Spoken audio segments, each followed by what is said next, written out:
हम लोग संसार के मलिन जीव, कलिमल ग्रसित प्राणी, भेड़ बकरी चराने वाले जैसे लोग भगवान नाम हीरा है, उसकी कीमत नहीं जानते। उसका कई बार जैसे तैसे प्रयोग भी कर देते हैं। सामान्य परिस्थिति में भी नाम की शक्ति लगा देते हैं। लेकिन श्री गोस्वामी तुलसीदास जी, श्री कबीरदास जी, श्री रैदास जी, श्री नानक जी, श्री चैतन्य जी, श्री रामानुजाचार्य जी, श्री रामानंदाचार्य जी, ये इत्यादि ये जो महापुरुष हैं, ये महापुरुष जौहरी हैं और ये भगवान नाम की महिमा को अच्छी प्रकार से जानते हैं। इसलिए भगवान नाम का प्रयोग कभी वे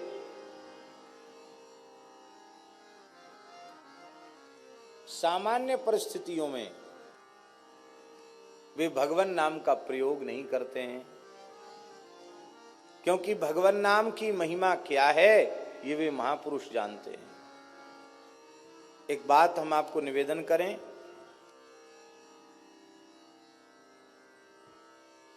एक बहुत बड़े विद्वान थे, इतिहास प्रसिद्ध विद्वान,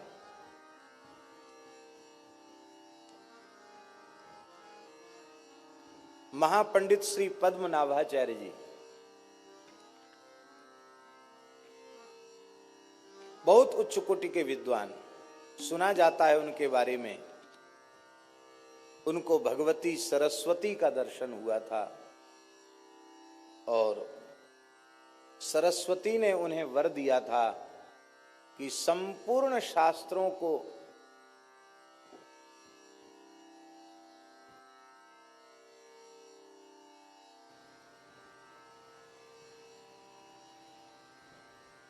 तुम आद्योपांत समझ सकोगे, जान सकोगे। शास्त्रार्थ में तुम्हारा कोई प्रतिद्वंदी धरती पर नहीं होगा। और 100 गाड़ी में ग्रंथ लद के चलते थे, आज से 700 साल पुरानी बात है। कितने साल पुरानी बात? 100 गाड़ियों में ग्रंथ लद के चलते थे उनके। जिस पंडित को शास्त्रार्थ में हरा देते थे उसके ग्रंथ छीन लेते थे। वे महापंडित पद्मनाभ काशी पहुंचे। काशी के विद्वानों में हड़कंप मच गया। इतना बड़ा विद्वान, समस्त शास्त्रों का समर्थ वक्ता विद्वान, भगवान के सप्तपुरी में विग्रह में वाराणसी भगवान की नासिका है। नाक माने इज्जत होती है, प्रतिष्ठा। ज्ञानियों की नगरी, विद्वानों की नगरी, विद्या की नगरी काशी भगवान की नाक है। काशी के विद्वान घबराए, हम लोग एक एक विषय के पंडित हैं, वे समस्त शास्त्रों का पंडित है, सरस्वती का वर इससे प्राप्त है, कहीं ऐसा न हो कि हम लोग हार जाएं तो काशी की नाक कट जाए। तो विद्वानों ने काशी विश्वनाथ जी की उपासना की। विश्वनाथ जी के मंदिर से आवाज आई कि काशी की प्रतिष्ठा बचाने का एकमात्र उपाय है, संत कबीरदास जी के साथ इसका शास्त्रार्थ करा दो। पंडित कहने लगे कि कबीरदास जी की तो योग्यता का प्रमाण पत्र है, मसी कागज छुओ नहीं, कलम गही नहीं हाथ है। कागज कलम दवात से, स्याही से कभी उनका काम ही नहीं पड़ा। एक निरक्षर भट्टाचार्य को एक महापंडित से शास्त्रार्थ कैसे कराया जा सकता है? पर भोले बाबा की आज्ञा है, जरूर कोई न कोई चमत्कार होगा। पंडितों ने जाकर कबीरदास जी से कहा, महाराज काशी की प्रतिष्ठा बचानी, आपको शास्त्रार्थ करना है। कबीरदास जी हंसने लगे, बोले हम जानते नहीं शास्त्रार्थ क्या होता, हम क्या करेंगे शास्त्रार्थ? हम तो इतना जानते हैं, पोथी पढ़ी पढ़ी जग मुआ, पंडित भया न कोई, भाई आखर प्रेम का, पढ़े सो पंडित होय। तब विश्वनाथ जी की आज्ञा, आपको चलना पड़ेगा। बोले विश्वनाथ जी की आज्ञा सिरोधार्य है, पर उन पंडित जी को आप यहां ले आओ, हम कहीं चलकर जाएंगे नहीं। बोले ठीक है। पंडितों ने पद्मनाभ जी से कहा, महाराज काशी विद्वानों की नगरी है, एक एक करके अलग अलग शास्त्रार्थ करोगे, बरसों लग जाएंगे। एक हमारे यहाँ के महान संत हैं कबीरदास जी, वे विजयी होते हैं तो काशी की विजय है, और वो पराजित होते हैं तो काशी की पराजय है। हम सब पंडित विजय पत्र लिख देंगे आपको। बोले ये तो बहुत अच्छी बात है, आपको चलकर शास्त्रार्थ करना पड़ेगा। महापंडित पद्मनाभाचार्य संत कबीरदास जी के निकट आए, और शास्त्रार्थ में कोई प्रश्न पूछा जाता उसका उत्तर होता है। पंडित कहते थे कि पहले तुम पूछो, कबीरदास जी कहते मेरे भीतर प्रश्न ही नहीं तो पूछें क्या, हमारे तो सारा समाधान पहले से हो रखा है, पूछे वो जिसको समाधान न हो। हमें तो समाधान राम जी की दया से हो गया, तो हम क्या पूछें। पर पंडित को लगता था कि मैं इतना बड़ा पंडित एक अनपढ़ से पूछूं, ये मेरी बेइज्जती है। इसलिए उन्होंने कहा महाराज आप ही पूछिए। कबीर जी ने कहा अपने संबंध में तो मेरा कोई प्रश्न है ही नहीं, हम आपसे आपके संबंध में पूछ रहे हैं। हाँ महाराज जरूर पूछिए।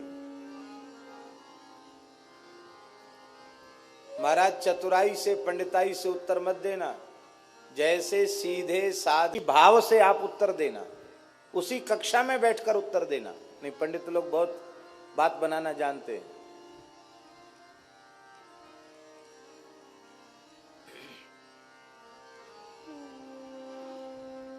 हाँ महाराज पूछिए। श्री कबीरदास जी ने पूछा, पढ़ी समझे पढ़ी समझे या समझी पढ़े, अहो कहो द्विज राय, सुन कबीर की बेन को, पंडित गयो चकराय। तत्वज्ञानी संत कबीर की वाणी विचित्र। उन्होंने कहा पंडित जी हमें ज्यादा नहीं पूछना आपसे आपके बारे में, आपने पढ़ के समझा कि समझ के पढ़ा। क्या कहा? आपने पढ़ के समझा कि समझ के पढ़ा। आखिर तो महान शास्त्रों के मर्मज्ञ विद्वान थे, इतना गूढ़ प्रश्न मेरे बारे में कर रहे हैं। बहुत देर तक पंडित जी मौन रहे, और अंत में उन्होंने कहा बाबा सच्ची बात यह है, न मैंने समझ के पढ़ा और न मैंने पढ़ के समझा। कैसे? बोले यदि समझ के पढ़ा होता तो सबका फल है भजन, हम भजन में लगे होते, इस प्रतिष्ठा सुक्री विष्टा के संचय में, मान बढ़ाई के धन के संग्रह में हम न लगे होते। क्योंकि संपूर्ण शास्त्रों के ज्ञान का फल है भगवत साक्षात्कार, भगवान में प्रेम। न हमें प्रेम हुआ न भगवान की अनुभूति हुई। पढ़ लिख करके भी हम जिसे समझना चाहिए उसे नहीं समझ पाए। समझना किसको है? भगवान वेद कह रहे हैं यस्मिन् विज्ञाते सर्वमिदं विज्ञातम भवति। उस एक तत्व के बोध से सबका बोध हो जाता। भगवान को जान लिया तो सबको जान लिया, और सब कुछ जान लिया, भगवान को नहीं जाना तो कुछ नहीं जाना।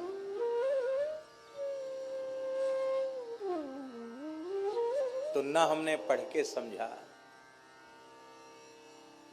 और न समझ के पढ़ा। समझ के पढ़ते तो भी भजन ही करते। समझ के पढ़ना क्या है? किस लिए पढ़ना? हमारे यहाँ कहते सा विद्या या विमुक्तये, जो हमको संसार चक्र से छुटावे उसी का नाम विद्या है। हम कहां छूटे संसार से, हम तो और ज्यादा फंस गए।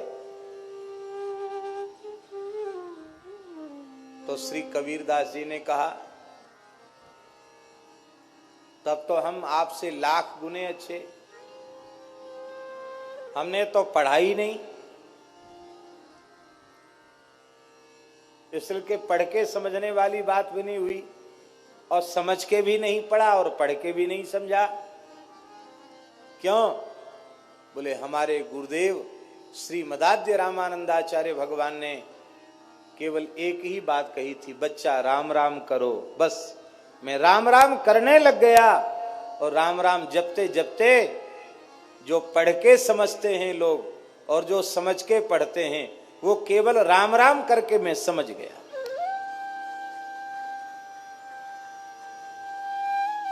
और श्री कबीरदास जी कहते हैं, राम नाम के पट तरे दैवे को कछु नाहि, क्या ले गुरु संतोषिए होंस रही मन मान।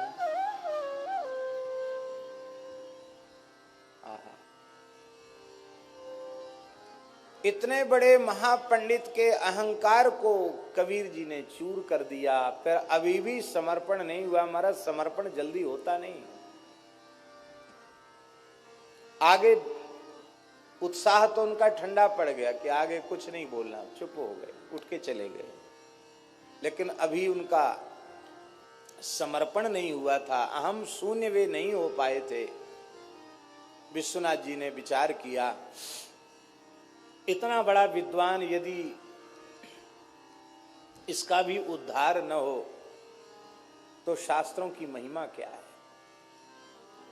संत की महिमा क्या है।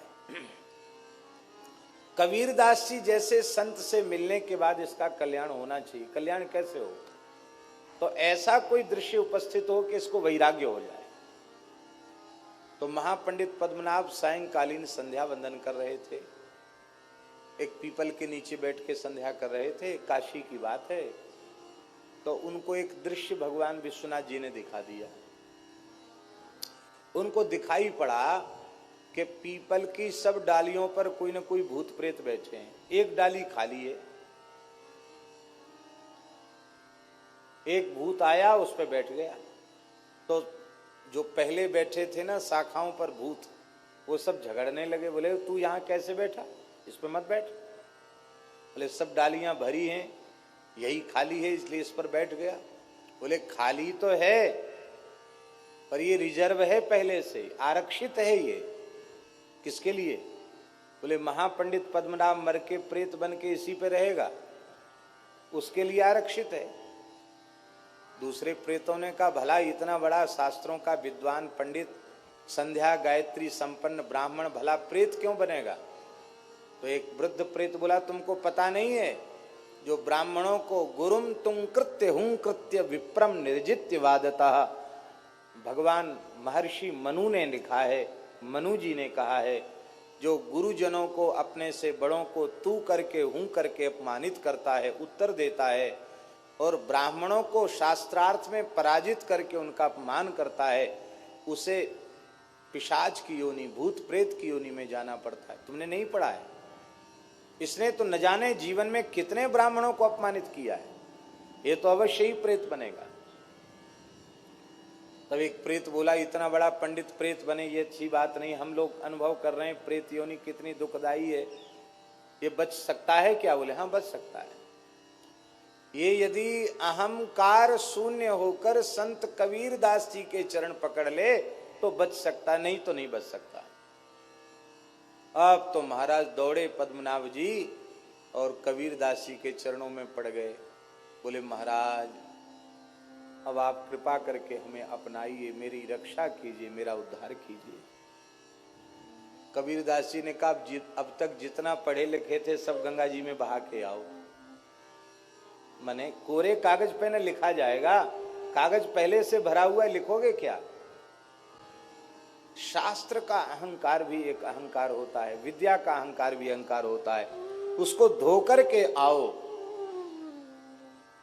स्नान करके गंगा जी में पद्मनाभ आए। बोले मैं एकदम कोरे कागज के जैसे होके आया हूं, कोरा घड़ा बन के आया हूं, रिक्त घट होकर के आया हूं।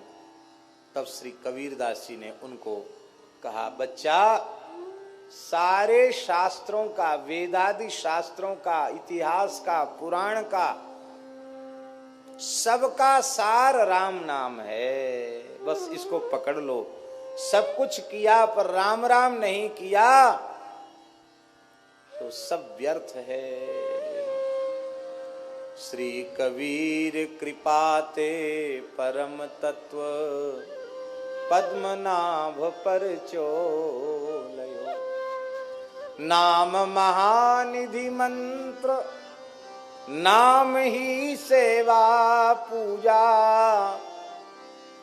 जप तप तीरथ नाम, नाम बिन और न दूजा।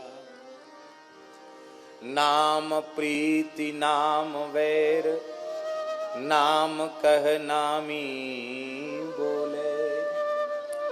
नाम अजामिल साखी, नाम भव बंधन खोले। नाम अधिक रघुनाथ ते, राम निकट हनुमत कयो। श्री कबीर कृपाते परम तत्व पद्मनाभ पर चोलयो। इतना बड़ा पंडित सब छोड़ के राम राम करने लग गया और राम राम करते करते पद्मनाभ जी सिद्ध हो गए।